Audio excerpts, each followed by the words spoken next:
What do you think it would be like to build $100 million company from the ground up?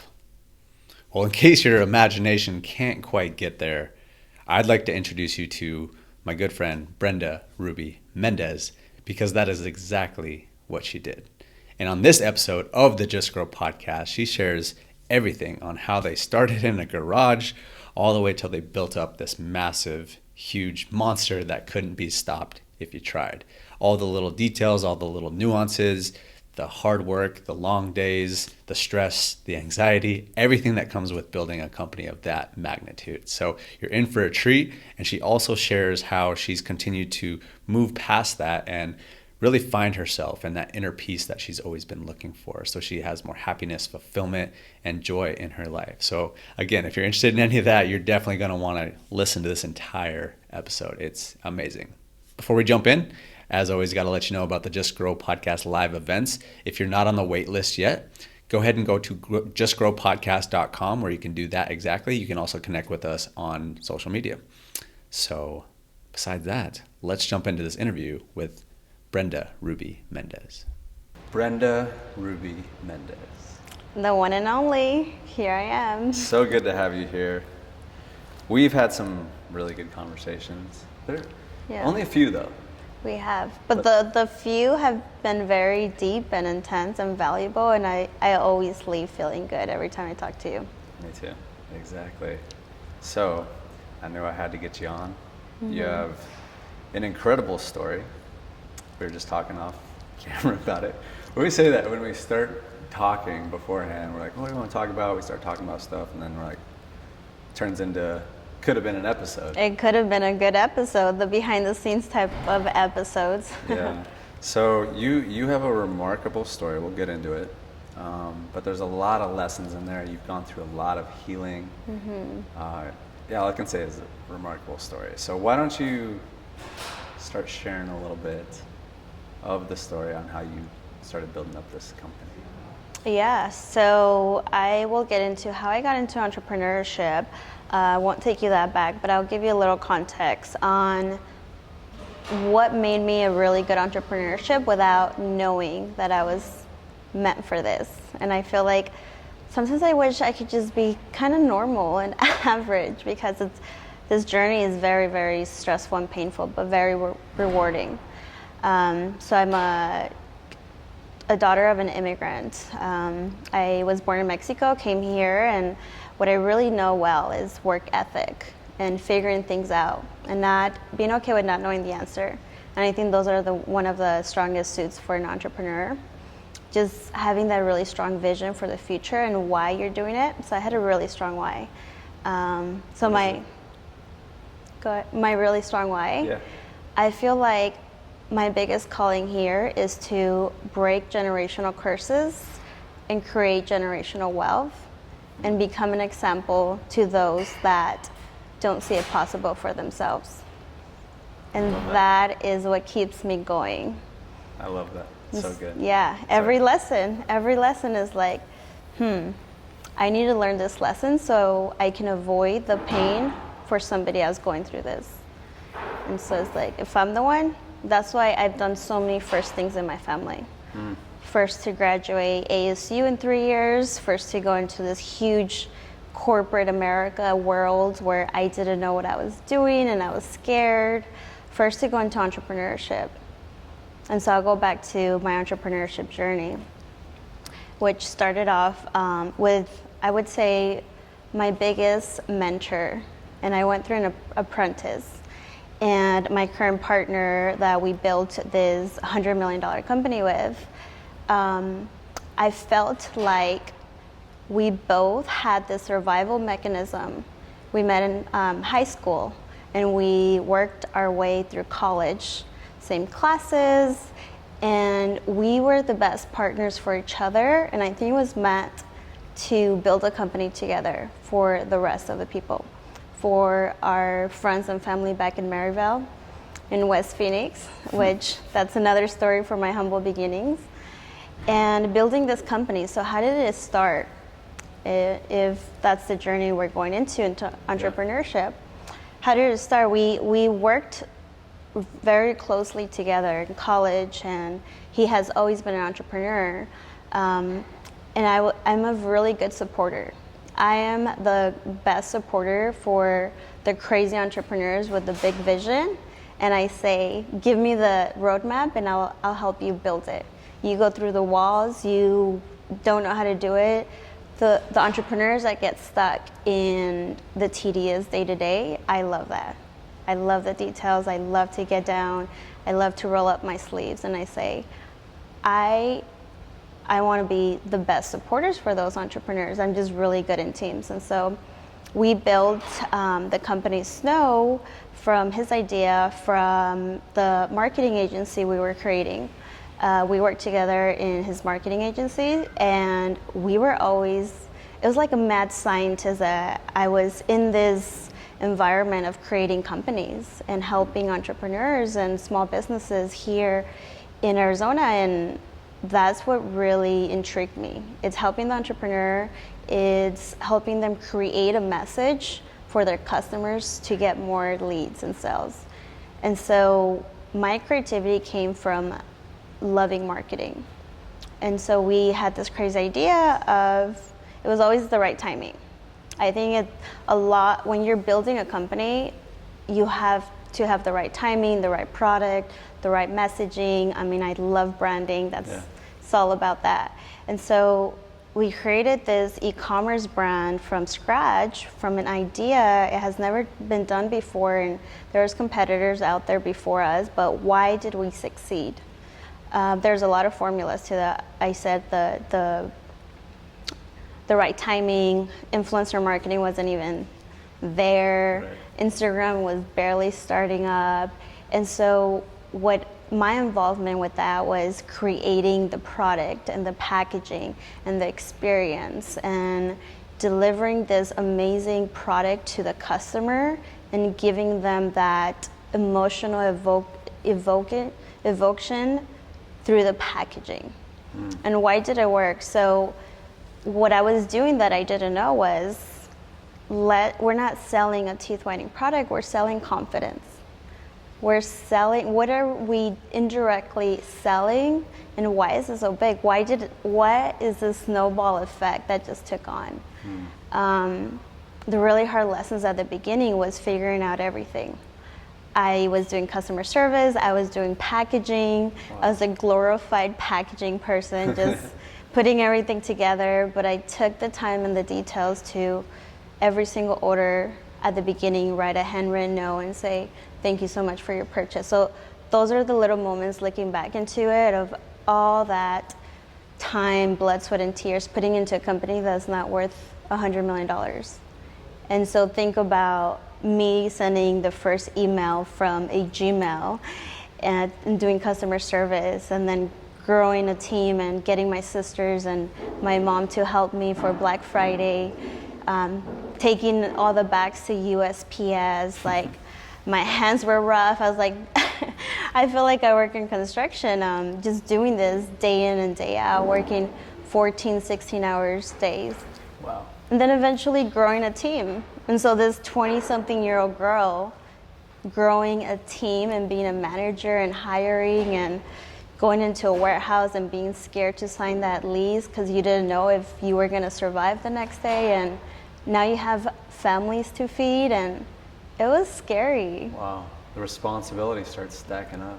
It was really scary to the point of having almost like ulcers in your stomach. And I remember that feeling of every time we kept growing, it was almost like our responsibility because of the high demand. And so we couldn't stop it. And so we were called to it. And we had to continue and deliver the best product and experience. And that's why I stayed up till 4 a.m. talking to suppliers and going back and forth with samples and taking videos and saying, no, let's do this with that, and reiterating samples. Wow. There's several things in there I'd like to unpack. One of the things, just from a business standpoint, that I really resonate with is a couple things. You asked, okay, we have this product, it helps people have whiter teeth, but what is it really? What business are you really in? And Yes. you're selling confidence. Yes. And I think that's so important, because if you don't know the deep underlying root thing that you're selling, then it's not really going to take off, right? But the other thing is that it's the experience. The experience. And that's just on the forefront of my mind always with business, like from start to finish. The moment they see my ad or they come to an event or whatever, Yeah. it's like, how can I wow them every single step of it? Because there's do you follow Hermosi at all? No. Alex Hermosi? Yes. Does he have the 100 million offer book? Yeah. Yes, I So love that. good. And he poses this question, I think is amazing. And he said, if the only way that you could get a new customer is by a referral, how would you treat your customer? How would you treat your customers? Yeah. And it's like, obviously, you'd wow them. Yes. You do everything in your power to just make them think, this is amazing, I have to tell everyone. Yeah. And so I think that right there is one of the biggest reasons, obviously influence, great timing for sure. Yeah. But you gave them an experience that everyone wanted to share. Right? Oh, I became obsessive. I became obsessive with the packaging. I became obsessive with how I talk to the customer and our messaging. And you want a refund? Here you go. Whatever it is to make that customer experience the best. I mean, I went down to embroidery type velvet bags with our logo, so the branding, and they kept that. They're not going to throw that. So like, how do I add value to this experience that will always be in the back of their head, that Snow gave me the best experience? And how do I treat that customer for life, and that they're loyal, and again, that word of mouth. And so I'm very proud of the experience I created there. Yeah, that's amazing. So would you like to share how you started transitioning into new chapters? Yeah, so I think that was my biggest entrepreneur and business lesson. I learned a lot. I was doing supply chain, customer service, managing a warehouse, managing a media team, creative ideas, took it to retail, worked with the Kardashians, high celebrity, went to Gronk's house. He's an amazing partner. I mean, all these experiences happened so fast. And this was just in a matter of like 3 to 5 years. And so I kind of had an out-of-body experience where I was just going autopilot and just doing it. And I was like, I have to continue doing this. So I kind of lost myself there personally, and I never really had that balance. And so I took on the identity of, I work really hard, I over-deliver, I make sure I work overtime. Mm-hmm. And so that's the identity I had always had. I mean, straight A student, everything, right? So I think that identity allowed me to create that. Mm-hmm. And so it was just very, very fast experience and lessons. And I was in boardrooms with directors that had experienced longer than I've been alive. And I mean, lessons upon lessons. And it was very terrifying and very scary. And the imposter syndrome comes in, and I mean, I grew that team and I grew that company, and I left in 2019, end of 2019, after Black Friday. I mean, that was my last run, that was my last marathon with them. And the reason I left, other than personal reasons, was I went through burnout, and I didn't know what that meant. And what I knew, the first sign that I couldn't handle that pressure anymore was I twisted my ankle one day. I twisted my ankle, and I grew up playing basketball a lot. I'm a baller. I love basketball. And I was like, oh, this is just another quick little ankle twist. It'll get better. Mm-hmm. And I worked in the warehouse. I managed that team, and everything was fine. 1 week, I never really took care of myself. I never put myself first, never took care of my mental health, I never checked in with myself, I wasn't eating well. The company was first, the employees were first. And so a week went by, I was walking on it, and people were like, oh, your ankle is purple and blue, and like, are you okay? I'm like, oh, I'm fine, I'm strong. another identity I took on was I'm strong, I can handle anything, Yep. and this can wait. And then I went into the doctor, and the doctor almost screamed at me, and he said, "How are you walking on a broken ankle?" And it was broken. It was broken. It was broken, and For I how had long? torn ligaments. It was a week and a half. And it was my right foot, so I was driving on it, and Wow. and that's when it hit me.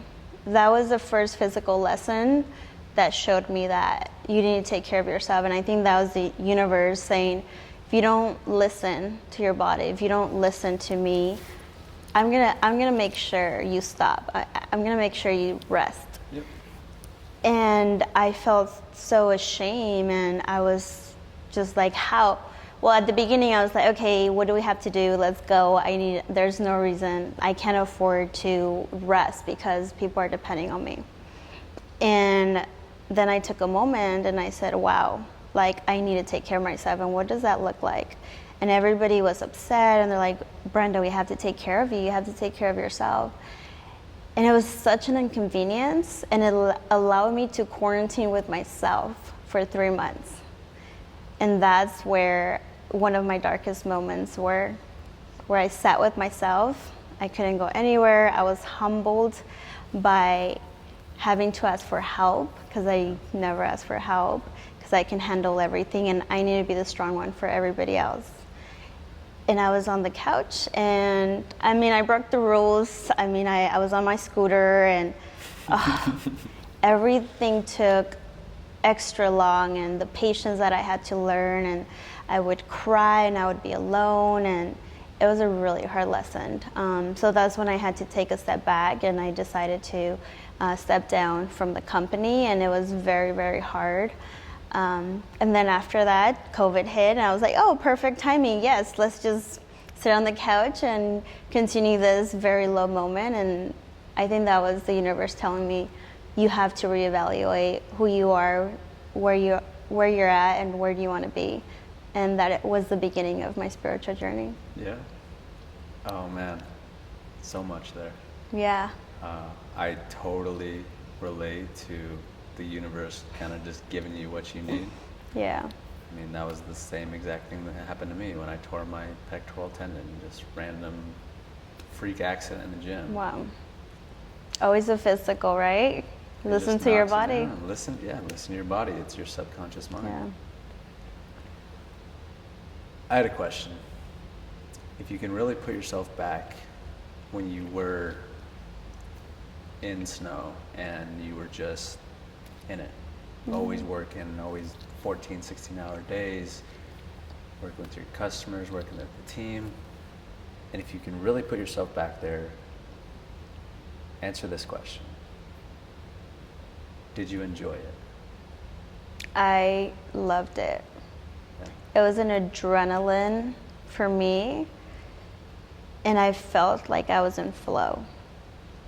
I don't know if I was masking it, but like that showed me so much about myself in business that I never knew that about myself. I was shining. I was creating things. I was in my element of knowing new skill sets that I didn't know. My confidence was the all-time high because I was doing things in entrepreneurship that I never thought I can do.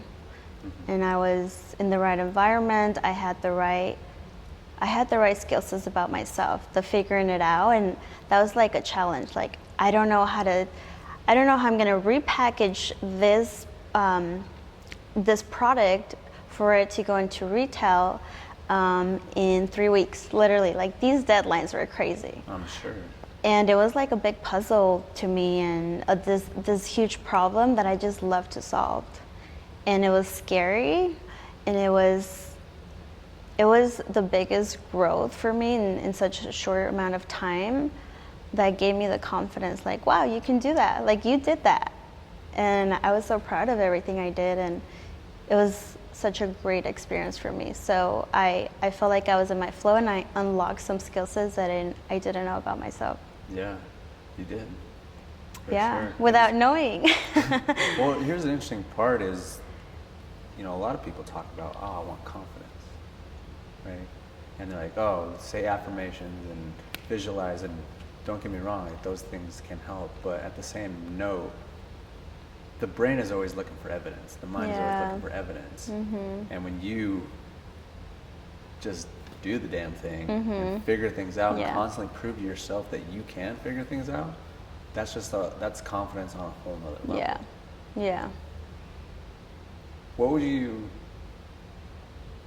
if you would you have done anything differently? Yourself now, what advice would you give to yourself when you were in that flow? Because at the end of the day, like you had so many people relying on you. That was a fact. Yeah. And it wasn't just like, okay, meditate and practice self-love. Like there was a lot of deadlines and a lot of craziness going on. Like what would be the advice you give back to yourself when you were back then?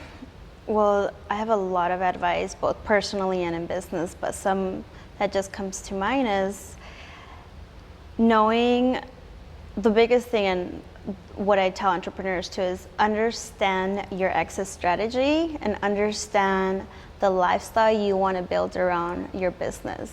Because Snow became a monster on its own and we couldn't stop it. And I felt like it took over my life personally.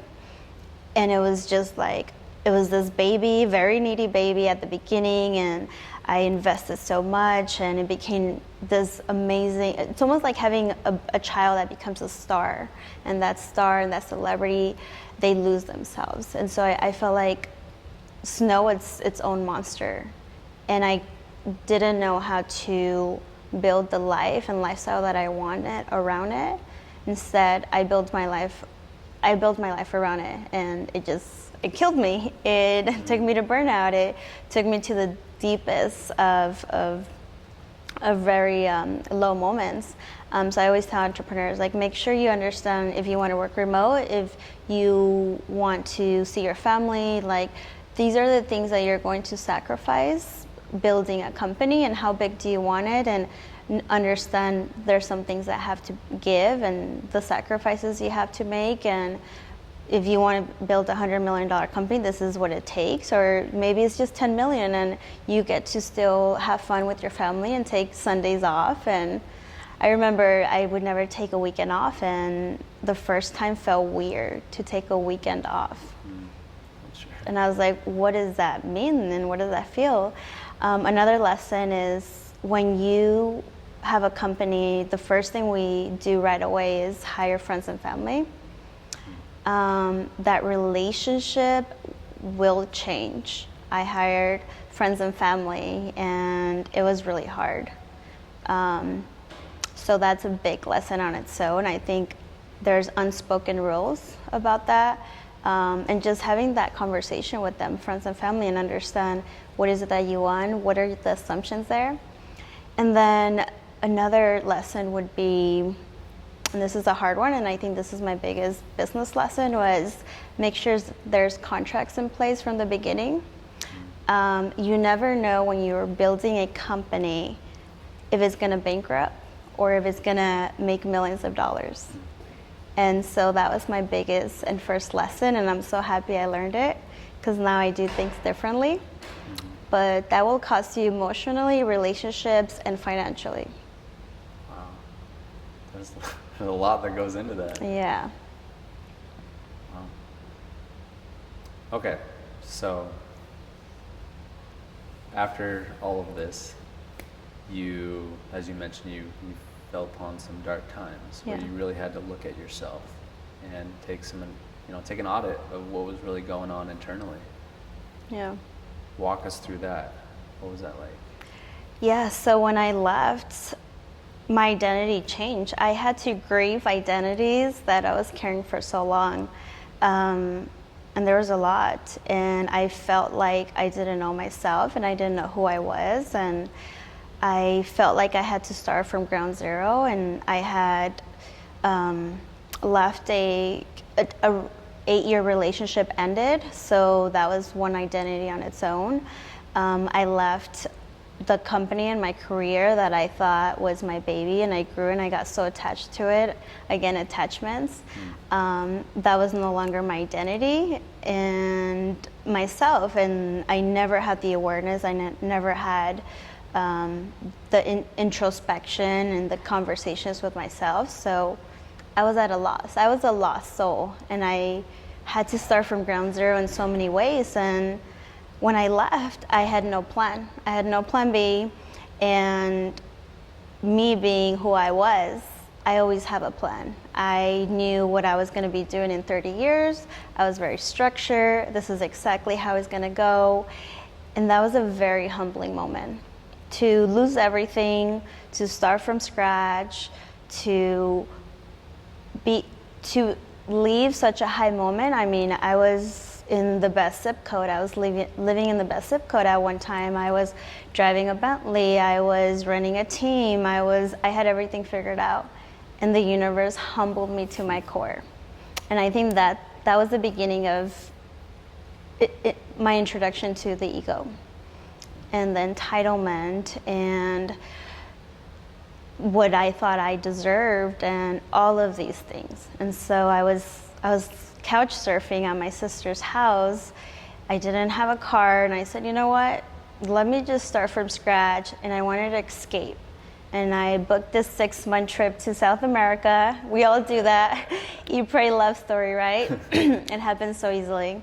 I mean, I got a tattoo. I went into, honestly, I went into escape to having a lot of sex, a lot of alcohol. I was trying to find myself. I was so lost.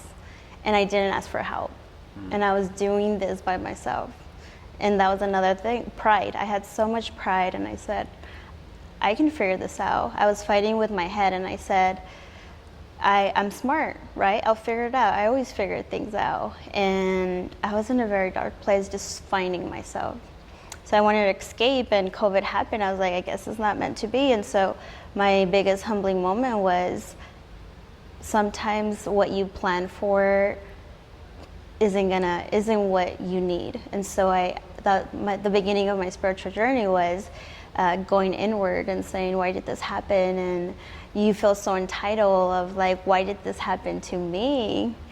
And I mean, I have a whole new perspective and mindset of why things happen to me, and I'm actually now grateful for everything that happened.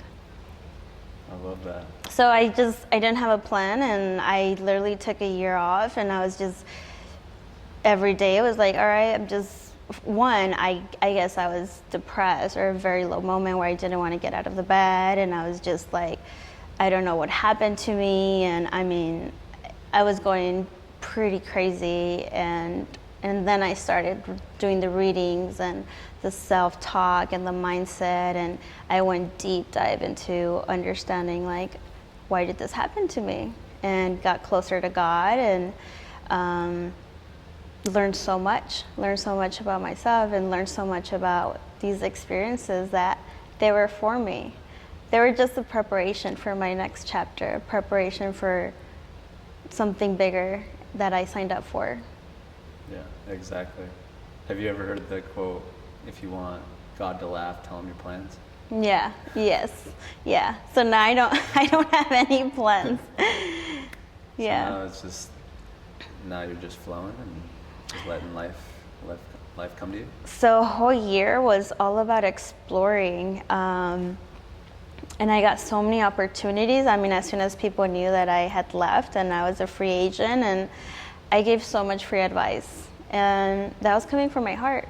And I just gave so much free advice, and I started to dabble into things to understand what is my next step, what's my next venture I want to go into without rushing anything, and still learning about myself. And I'm kind of scared to go into anything that's going to require burnout, and I don't believe in that anymore, because now I have the tools to know that that will never happen to me. So that's my question.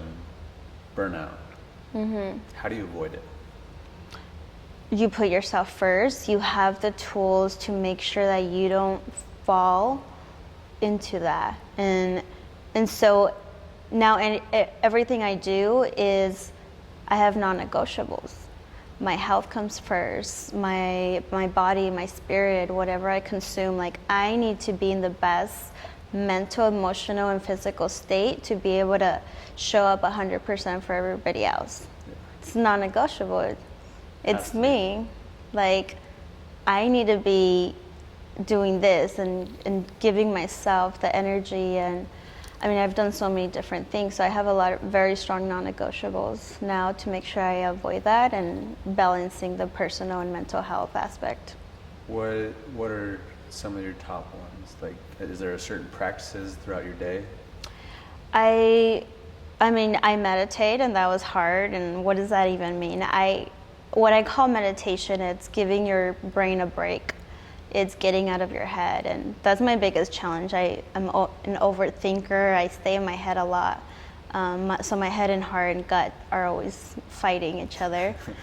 So my battle. Yeah, the battle is like, oh, nope. I always want to see things logically. Like that's not it.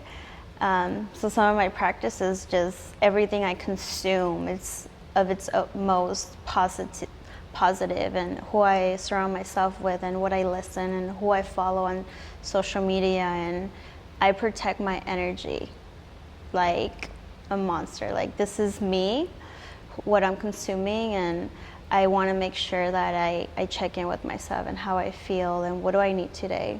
And it's okay to take. I'm very privileged to say, if I have a bad day, if I want to drive up to Sedona and clear my head, I can do that. Right. We're pretty lucky to be so close to that beautiful place. Yeah. Because it does. Every time I go up there, it just kind of recenters you. Mm-hmm. I think that's what's special. Because obviously, there's a lot of amazing people around this area. Yeah. And I think it's remarkable. I've never seen anything like it. But I think there's something to do with the fact that we're so close to Sedona. Yeah. There was something I was going to tell you. I'm forgetting what it was right now. Well, there's a metaphor that I kind of came up with. Talking about how you pour into people, and I think about it like as you're a bucket, right? You have a spout, and you keep on like walking over to other people, and you keep on giving. But if you don't keep on filling that up, then there's nothing to keep on giving. Yeah. Oh shoot, there was something really good that I was going to share. So anyways, why don't you walk us through, you're sleeping on couches, you're figuring things out, you're figuring yourself out most importantly. What's next? I think the universe brought me a lot of good people during that time. A lot of opportunities. I ended up working and helping an agency out in LA, and I was driving up there and flying out there 3 times a month, and I was exploring, and I was doing it through my heart, making sure I was enjoying the process. And I think that was different. I didn't see it for the money, and I just went with whatever got me excited, and I got to share my creativity. And I think that was my stepping stone to now helping a lot of entrepreneurs and startups, and one on a personal level, letting them know, like, take care of your health and take care of you and your mental health, and this is how you do things, and understand your exit strategy and the lifestyle you want, but also like coming in with this new brand new skills that I just knew and acquired, and allowing them to skip the painful steps and save a lot of money on, like, no, don't do this with packaging because that's gonna skyrocket your shipping rate. And so I feel like I had a very diverse skill set of running a company that I was able to share, and I think that brought me so much joy. And so I just did consultations, and I was meeting a lot of new people. I mean, mind you, I left a relationship, my career, and I was working on this company. And so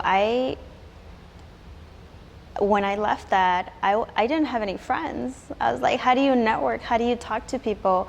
I was coming out of my shell, and I had lost all my self-esteem. I had no confidence. I was like, who am I? And so I slowly started coming out of my shell and speaking, and I had never added any sort of value to social media, and I started just sharing authentically and very openly my experience and everything I learned about spirituality. I was just sharing, and then I shared it without making it my story. So I would say, sometimes experiences happen for you to wake up and really understand that they're for you, and there's a lesson for you, and your higher self send little characters into your world to make sure that you're realigning into your higher purpose. And like I would just share little things, and so I slowly started growing a following, and people started reaching out and they're grateful. And so I felt like I got my voice,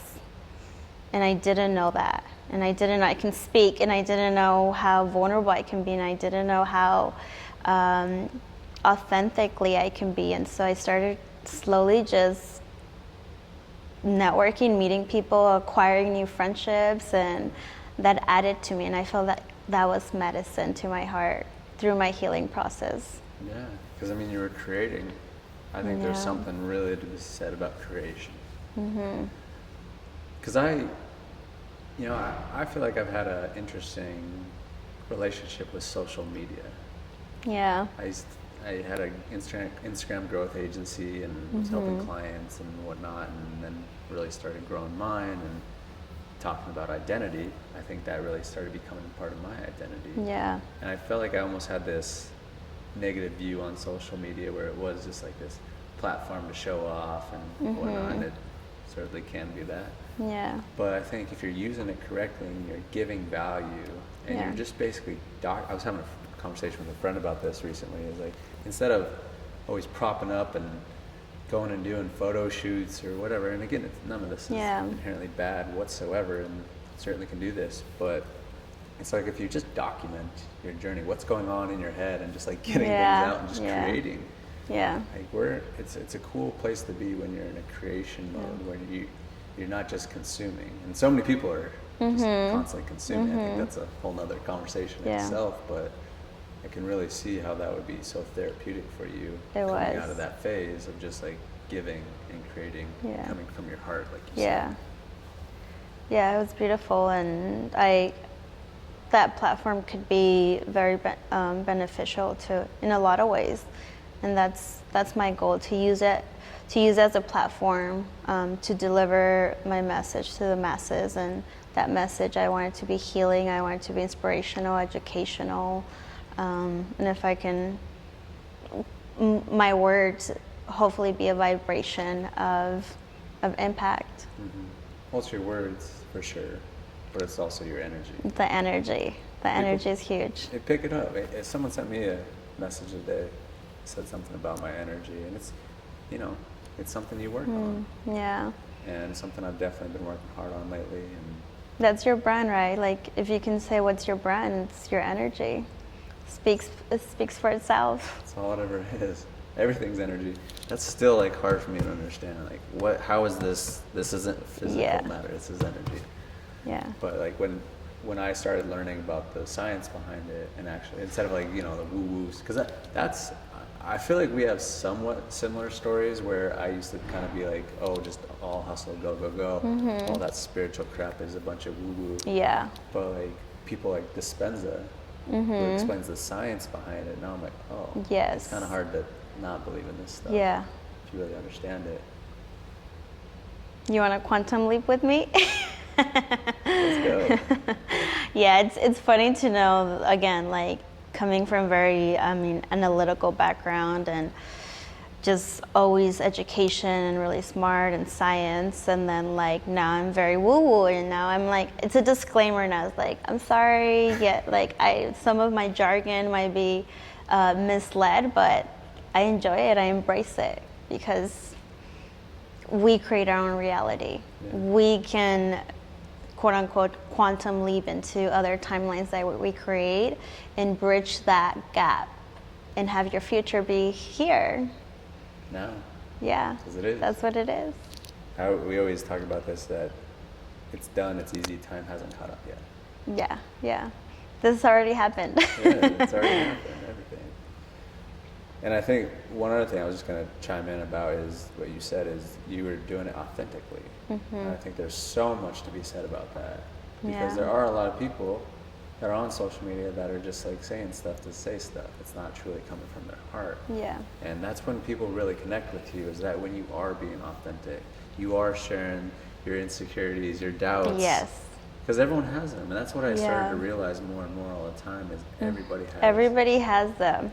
There's the light and the dark. Yes, And agreed. everyone has it. There's just a lot of people that just won't acknowledge it. They Yeah. haven't, done the work and looked at themselves, and they're on their journey. But Yeah.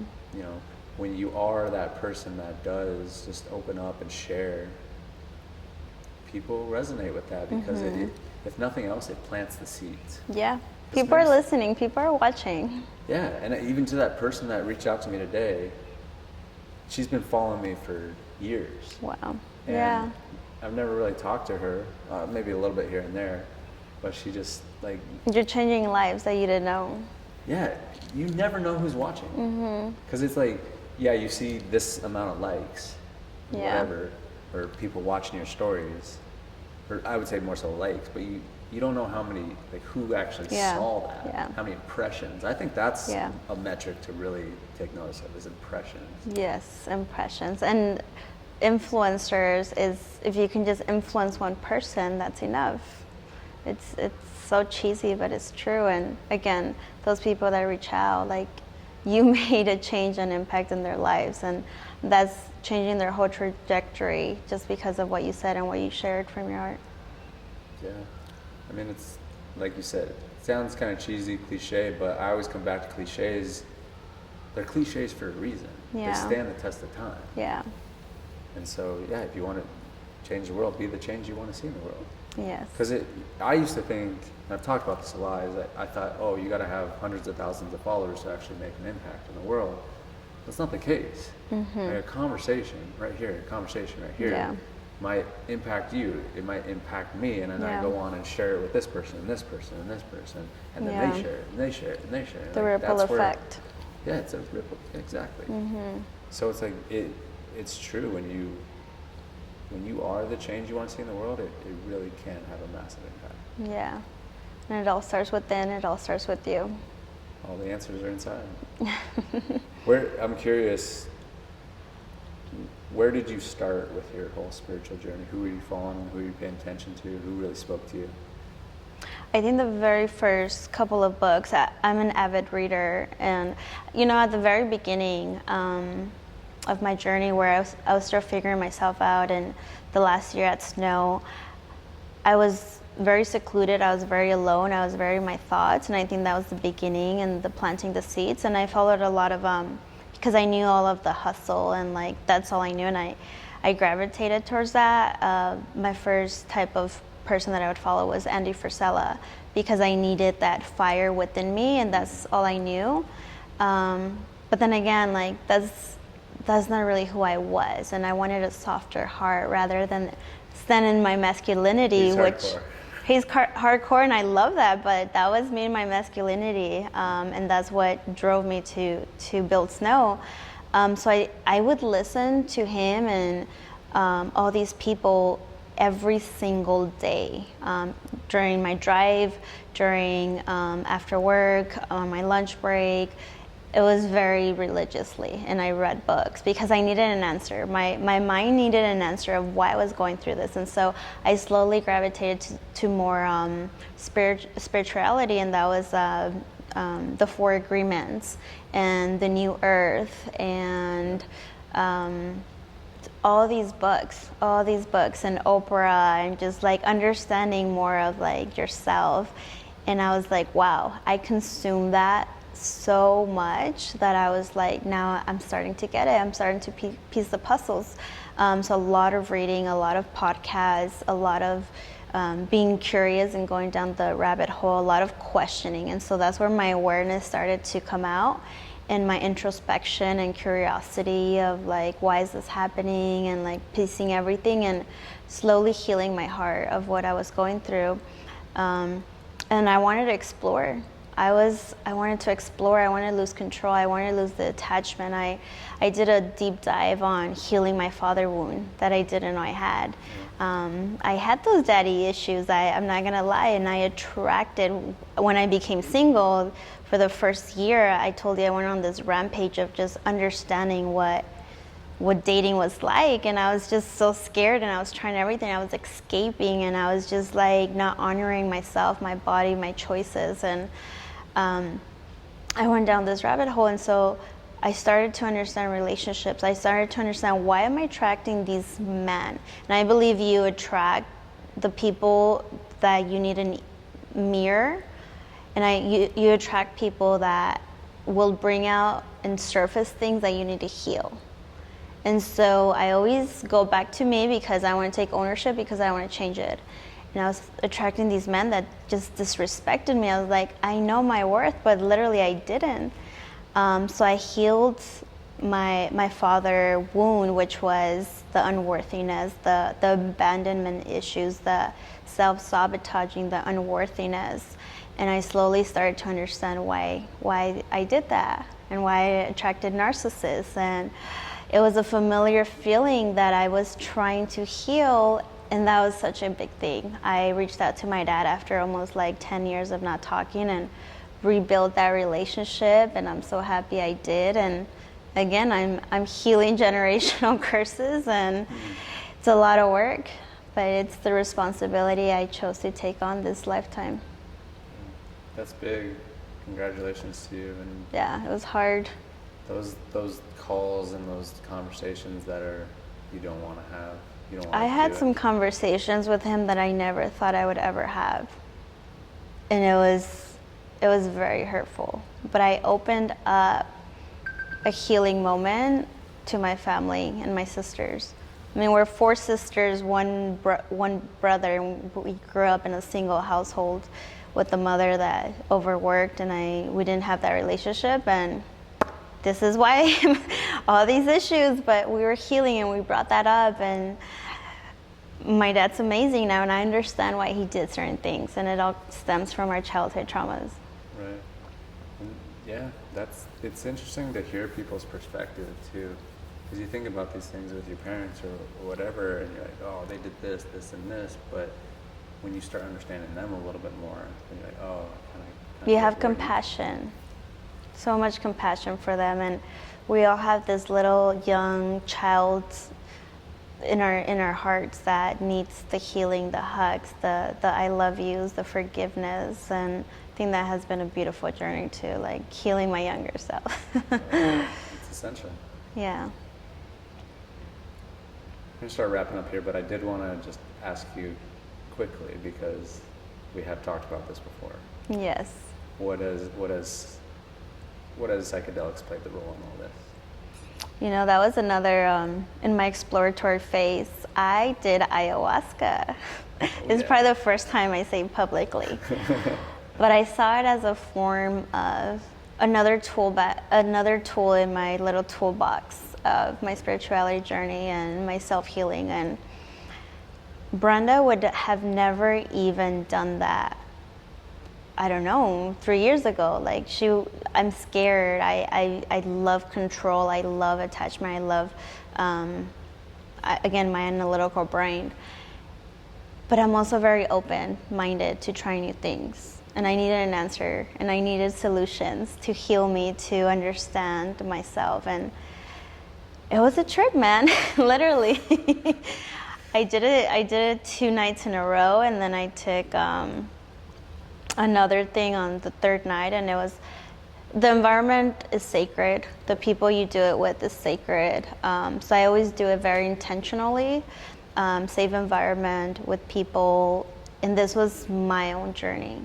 I didn't tell anyone. I didn't expose it that way. It wasn't something flashy. It was like, this is my journey. I'm going to take it for what it is. And I did it. And I was so proud of myself. And I was so scared. And wow, the roller coaster of emotions that I went through. And I mean, I wasn't even on this earth. I mean, things started to disappear. And what I learned, I mean, so many different stories. I felt like it was years of going through that thing in just 12 hours, but I still have a hard time of letting go. I still have a hard time of surrendering. I still have a hard time working with my ego.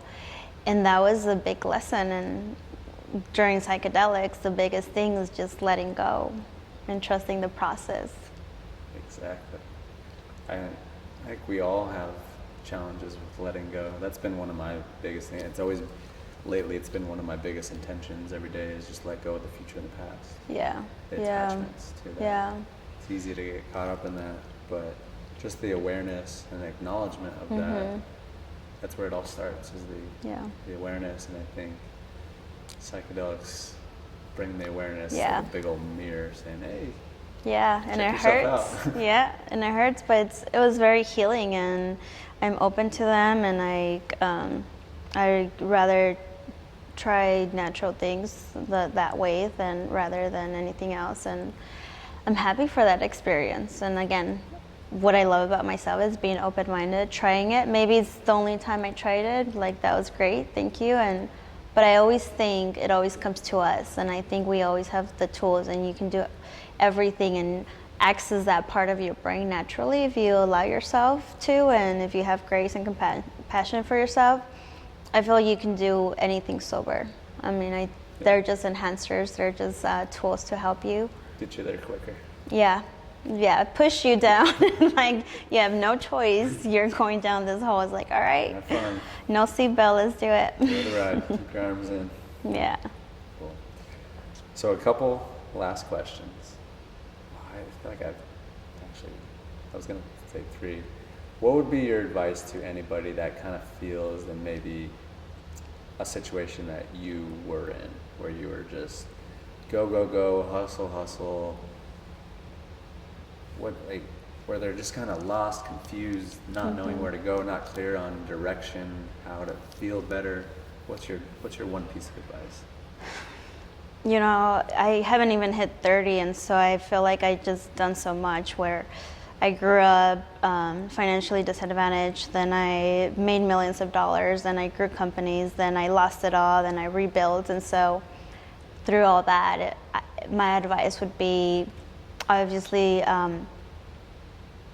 understanding your why, learning about yourself, knowing who you are, what you want, without the expectations of others, without comparing yourself. Like, if you just want to make $100,000 a month because it gives you everything you need, why shoot for the 100 million where you're gonna go through a lot? So like, making sure that what you're going for and what you want is for you and not everybody else. Like, just for you. What is it for you? And so that would be my biggest thing, understanding how to love yourself. Give yourself all that self-love. Great answer. Okay, one more. Actually, maybe 2 more. We're at Brenda's funeral. Everyone's standing up saying things. What are they saying? Hopefully she has a nice dress on and her makeup's done, because I'm so extra. What are people saying? I hope that people get to see me in more of saying things. I hope they feel things. I hope they feel the difference that I made in their lives. And I hope it's a really good feeling of gratitude and say, wow, whether I knew her, whether I didn't know her just through social media or 5 minutes or 10 years, I hope I changed someone's life for the better. I agree with that. It's the feeling. Yeah, the feeling. Just think about that. It's like, how are you making people feel? Yes. Our energy. It's the energy. All right, last question, promise. What is your definition, or excuse me, how would you describe growth in one word? How would I describe growth in one word? I think my biggest word would be awareness. Awareness, introspection, which is almost the same. Yeah.